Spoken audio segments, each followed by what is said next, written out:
deer hunting really a practical way to put meat in the freezer, or is it more just like a pastime of enjoyment of getting away a little bit and spending time in the woods? I'm on the backside of our homestead today, guys. As a lot of you may know, Liz and I own 10 acres here in the mountains of North Idaho. And we are on the backside setting up a tree stand. And we're going to talk about how hunting can be a sustainable source of food for you guys as well.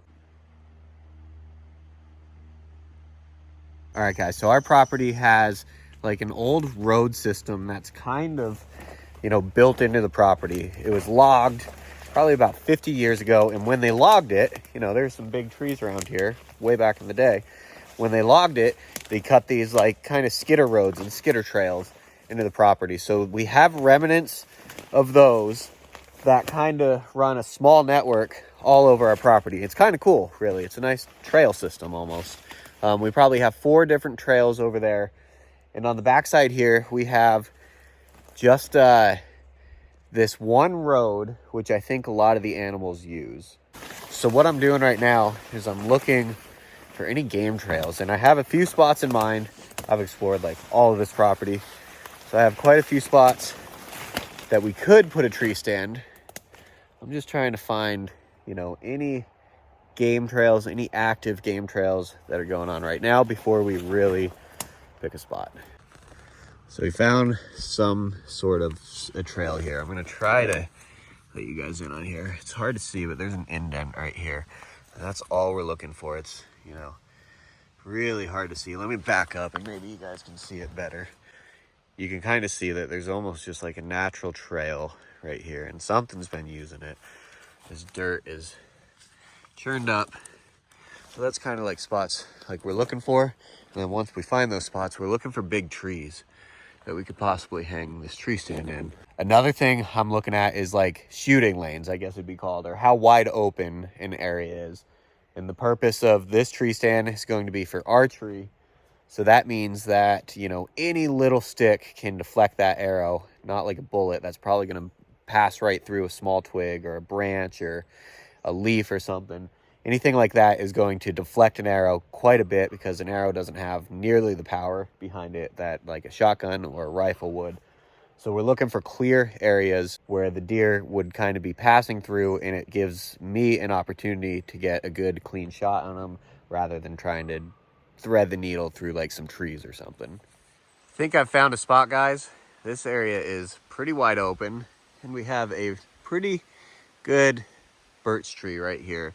This is fairly wide open for a lot of our property, a lot of the timbered area of our property. This is really wide open. Like I said, we have a mountain here, so we don't have like any fields or anything that I could sit on. And I think we'll end up putting the tree stand right here. Probably go up the backside of this birch here, so we got a little lean to it. Should work out perfect.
All right, guys, let's take just a quick break from that and give a shout out to the sponsor of today's video, and that's Xnara. And if you've never heard of Xnara, they're a company that specializes in personalized vitamins for optimal health and wellness. Gone are the days of having an overwhelming amount of supplement and vitamin bottles just trying to meet your nutritional needs. With Xnara, you get probiotics, prebiotics, amino acids, and a lot more, all in one personalized supplement package. Getting started with Xnara is super easy, guys. It's as simple as going to the website, answering just a few questions about your goals and your lifestyle, and then their advanced algorithm will personalize your complements to exactly what you need. I've got my own formula, guys, and it has everything that my body needs, including vitamins and minerals, bioactive compounds, and food and herbal extracts. And I got to tell you guys, I feel so much better. I feel much more alert, feel ready to go, and I have the motivation to get these projects done throughout the day. So if you guys are ready to take the step towards personal well-being, visit this website or click the link down in the description box below. Head over to Xnara's website to finally get the nutrients and vitamins that your body has been looking for. I want to thank Xnara for sponsoring the portion of today's video. And now let's get back to it. All right, guys, so we have the tree stand up on the back side of the property. It's all looking really good. In the second half of this video, like I told you in the beginning, we're going to talk about if hunting is actually like a feasible, reliable, practical food source for you guys on your homestead. And for the purpose of argument, we're just going to talk about deer hunting. There's a lot of different types of hunting out there, you know, rabbits, ducks, small game, big game. But just for right now, let's just talk about deer hunting, because generally that's probably one of the most popular types of hunting across the United States, whitetail deer hunting. So as a resident of Idaho and as residents of the United States, I know that all states, you're going to need to go buy a license and a deer tag. So here in Idaho, as a resident, a guy could go out and buy a deer tag and a hunting license for less than $50. What that allows you to do is that gets you out in the woods legally to start looking for deer, walking around, finding spots anywhere on public land. I know a lot of states are probably a little bit different. Here in Idaho, we have a lot of public land, so for less than $50, you can get yourself out in the woods. But that's already a $50 investment right away. So you're $50 into that, okay? So now let's think, you know, it's not going to be your first day. Some people, if you're out there scouting, maybe you are going to harvest your animal on the very first day of the season, but you also have to factor in those days of scouting. You know, that's time that you're out in the woods looking for these animals. So let's just say it takes a guy 2 weeks, 14 days to find a deer, kill the deer, get the deer out of the woods. And we're talking about hunting, scouting, getting it out, all that stuff. So that's 14 days of your time. That's 14 days of investment that you're now into this. So that $50 plus 14 days, you know, realistically, you have to look at your time that you're into this. And yes, it's not hard work, and it's, you know, for the most part, it's enjoyable. It's pleasurable to go out and walk around in the woods and see nature and look for wild animals and stuff like that. So it's not like you're out there working, but you do have to look at the other side of that. Those 14 days, you know, say you were just to go to the store and buy that food,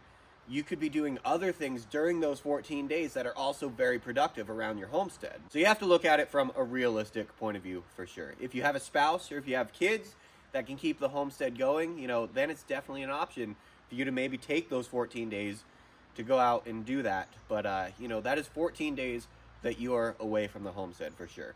Now let's move on to you actually harvested an animal. You shot a deer. Deer is on the ground. There's some knowledge that you need to have to process that animal effectively. First things first, you need to know how to field dress that animal, and it needs to be very efficient. The longer that this meat is holding that heat in, you know, the fur, the hide, the guts, everything, it's holding heat in the animal. Once you have that animal down, the longer that heat is on the animal, the worse the meat is going to get. So you want to be really efficient once you have that animal on the ground. So you need to know how to field dress the animal. And all that includes is basically removing the internal organs, the guts, and getting it out of the woods. So once the animal is on the ground, you need to have the guts out, you know, in a timely fashion, half hour, 45 minutes, no longer than that. And you need to start moving that animal out of the woods, essentially, back to your homestead, back to your house. Once you have that animal at your house, you need to get the hide off of it pretty much as fast as possible as well, because the hide is holding in a lot of the heat. So that's something else that you guys want to think about. You need to have the space in the room and the tools to be able to do all this. You need to have a hoist. You need to have a pole, something to lift that animal up on. You need to have all these supplies ready, sharp knives, saws, you know, like I said, a hoist to get all that stuff up. So there is an initial investment to have all the proper tools that you need to do the job right. So that's, you know, on top of that $50, let's say you spend another $50 on like a small hoist system and a good sharp knife. So now you're into it $100 plus the 2 weeks that it took you to get up to this point, and now probably a day's worth of work to harvest the animal, to butcher it and all that. So let's just say you get the hide off of it. And with deer, guys, you can let deer hang for a few days if the weather is right. You know, if it's about 32 to 42 degrees, you can let that deer hang outside covered in a game bag. You can let it age for a little bit, and that's just fine. It's actually recommended to let the meat start to break down just a little bit, and it actually makes the meat just a little bit more tender, letting it hang and age like that. You know, a deer is a wild animal. It's a very lean animal. There's not a lot of fat on it. It's constantly walking around, so it's a very in shape type of animal, very muscly animal. So it's recommended, you know, let the deer hang for a few days. So now you got that, and you're not really working on it while it's hanging. It's just sitting there. So you're back to doing your projects around your homestead.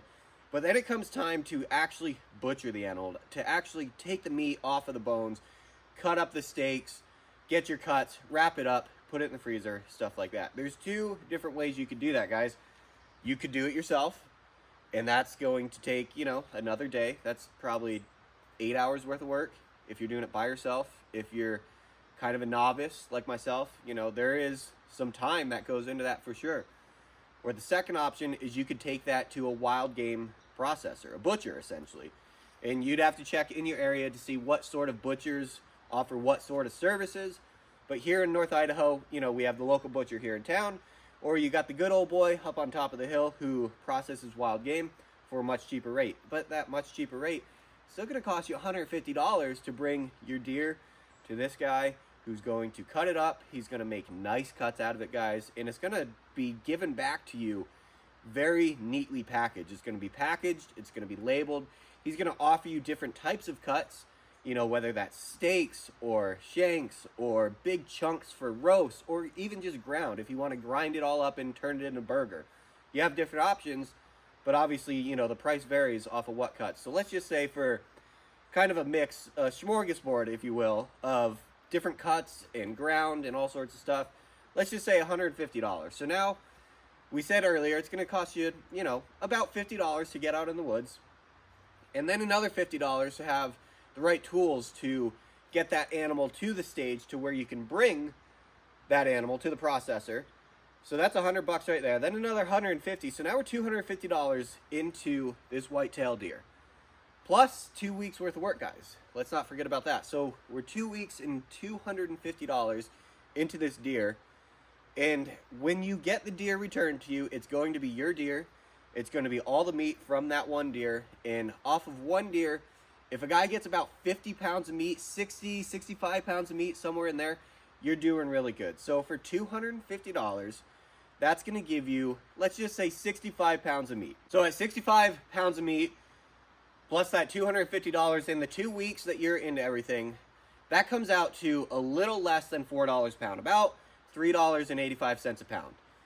So for $3.85 a pound, you have the most organic, very lean, very natural meat that you can get, you know, and you probably enjoy doing a lot of it because you did it all yourself for the most part. But $3.85 a pound, you know, that's not a bargain by any means. So these are just things that you really want to look at across the board. Liz and I do meat chickens here on the homestead. You know, we raise broiler chickens, process them for meat. And when it's all said and done, we're paying about the same price for all that. And it's a bit less work that goes into the meat chickens than it is if you were to go harvest a deer. So for $3.85 a pound, I know that a guy could go to the store and buy ground beef for less than that. You can probably buy pork, lots of pork cuts for less than that. So it's just one of those things, guys, that you probably want to put some thought into on, is this an efficient way to put food into the freezer? And that's another thing, guys, you're going to need somewhere to store this meat. So hopefully you have a freezer already. If not, that's a whole nother investment right there. So I want to know your guys' thoughts. Is deer hunting really a practical way to put meat in the freezer, or is it more just like a pastime of enjoyment of getting away a little bit and spending time in the woods? Even though it's not a super efficient way of putting meat in the freezer, it still is meat. It's just not super cost effective or time effective. Let me know down in the comments below. Hopefully this shed just a little bit of light on everything for you guys. If you're interested in getting out in the woods, I'd highly recommend it. Please take a hunter safety course first, so it kind of gives you, you know, just a quick layout of the ropes, of what you're going to need, what kind of skills you're going to need, what kind of tools you're going to need, and the biggest part of it is the safety aspect. You definitely want to be safe when you're carrying around a firearm in the woods. Man, we didn't even think of the firearm aspect of it. That's going to be a whole nother investment right there, but luckily for that, that's kind of like a one and done sort of investment. So that's kind of my take on the whole thing. Like I said a while back, it's enjoyable to get out and walk around in the woods. It kind of breaks up the monotony of being around your homestead, especially if you have your own property. It's nice to, you know, walk around your own property and kind of take it all in. It's nature. It's cool. So I appreciate you guys watching this video. Like I said, hopefully it shed some light on the situation that you might be in. Let me know your comments down below. We'll catch you in the next one, guys. See ya.